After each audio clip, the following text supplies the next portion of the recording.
Hello students, welcome back to the second part of this chapter. In my previous video, I have explained you the that is the chapter 1, that is my land. Okay, I've explained you the whole explanation part I have already given you.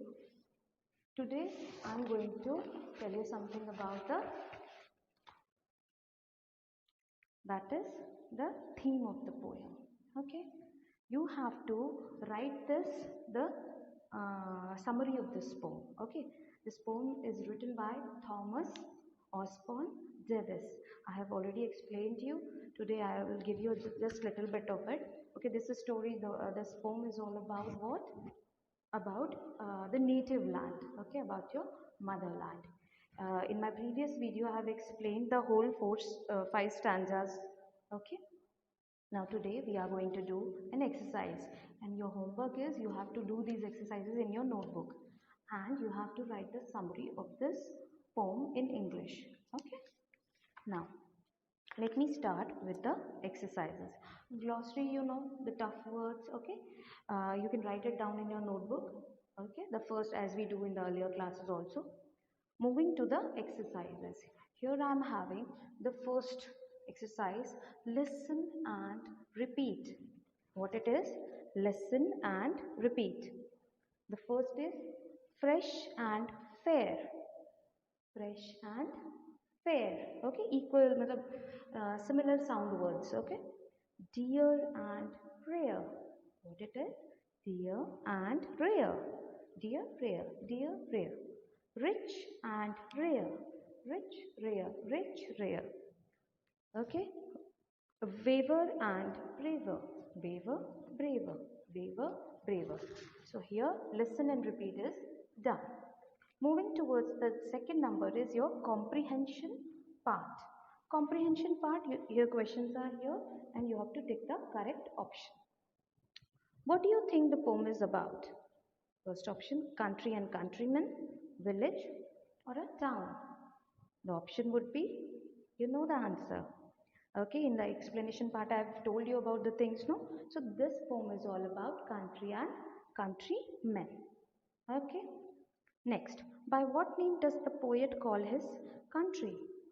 Great land, native land or a motherland? Native land. Okay. What does the poet say about the men in the poem? Coward, lazy or a brave?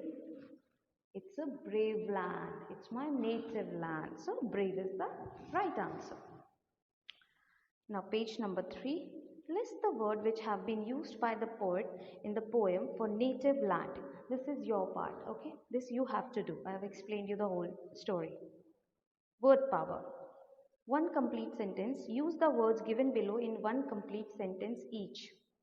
Dear, rare, divine, fine. This is very easy. You can do it. Okay. Next, make new words adding en at the beginning of the word as shown in the example. Okay, example one instance is given to you. You have to do the another one. Like rich becomes enrich, list become enlist, circle become encircle, able become enable, title become entitle, sure become ensure. Okay, so this is also done. Moving towards the C, find words from this word square. Okay, this is a very interesting activity. Earlier also in the previous classes also we have done the same and you people enjoyed very much. So this is you have to do like first I'll give you only one example, then rest you have to do. Okay, the 10 words. Native, N-A-T-I-V-E, that is native. Okay, we'll turn the page, we'll see what we have. So here we have done the 3 part, lesson and repeat, comprehension, word power. Now let's talk. This is the 4th one. What is this? Let's talk. In phonics we have done this, so I'll repeat that class for you. Okay, C can be pronounced as K. K says kaleka.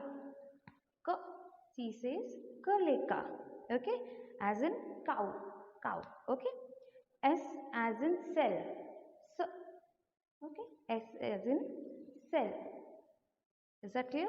So this is the exercise that you have to do it by your own. Cur sound words and ser sound words, you have to separate it. Okay, cur sound words, like for example here it is given attendance. What it is this? Attendance. Ends. Attendance. Okay, so this exercise is totally your work. Okay, you have to do it by yourself. Next come to the next part, let's write. Match the sentence given at the end with the correct picture and rearrange the sentence to make a story. Write the complete story in your notebook. So here you can see there is a story, okay. In the first part, what she is doing? What she is doing? Once Sangeeta went for a walk in the morning. She saw many beautiful flowers and birds on the way. So first sentence would be fifth number. Second, this is very easy part. You have to see the picture, you have to find out the lines from here and you have to just write it. So this is the whole part that you have to do. Okay, now so let's write it is done. Now let's do it. This is also a very easy exercise, I guess. Read different situations of city and village life given in the circle and list them accordingly. City life, village life. City life, village life. City life, what will come? Multi-story buildings, okay. Village life, farmers in the field. You have to take the context and you have to put it in a right column, whether it is a village part or whether it is a city part. For example, people rushing to the office. People rushing to the office, that is a but obvious thing that it is of city life. Okay, now Gram Sabha. But obviously this will not be going to happen in cities. So this is Gram Sabha is a village life. Okay. So here our first chapter ends. That is my land. Okay. I will share the PDF, the question answers with you as soon as possible. And till the time you have to do all the exercises in your notebook. Okay. In the next video of mine, we'll discuss the another chapter. So do your work. We'll discuss in the live classes also. Okay. So stay tuned for more videos. Do like, share and subscribe our channel. Thank you. Bye-bye.